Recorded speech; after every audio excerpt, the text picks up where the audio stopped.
result কাউন্সিলে দিব তেওঁলোক এটা স্বতন্ত্ৰীয়া আমাৰ অট'নমাছ বডি গতিকে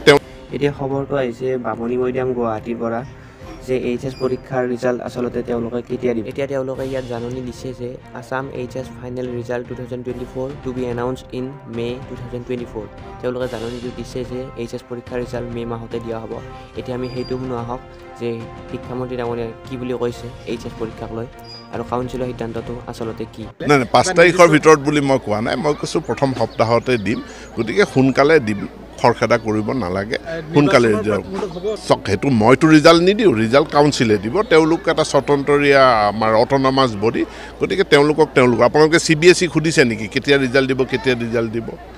কাউন্সিলক কিয় সুধি থাকে কাউন্সিলে সময়মতে নিব এতিয়া আপোনালোকে হয়তো গম পালে যে এইচএছ পৰীক্ষাৰ ৰিজাল্ট সময়মতে দিব আৰু তেওঁ কৈছিল যে 5 তাৰিখৰ ভিতৰতে দিব যদি 5 তাৰিখৰ ভিতৰতো এইচএছ পৰীক্ষাৰ ৰিজাল্ট নিদিয়ে তেনেহ'লেও কথা নাই অতি সোনকালে এইচএছ পৰীক্ষাৰ ৰিজাল্টটো দি দিব এইটো কাউন্সিলে সিদ্ধান্তটো লৈছে মে মাহত দিয়াৰ গতিকে মে মাহতে এইচএছ পৰীক্ষাৰ ৰিজাল্টটো দিয়া হ'ব আজি ভিডিঅ'টো ইমানেই আছিল ধন্যবাদ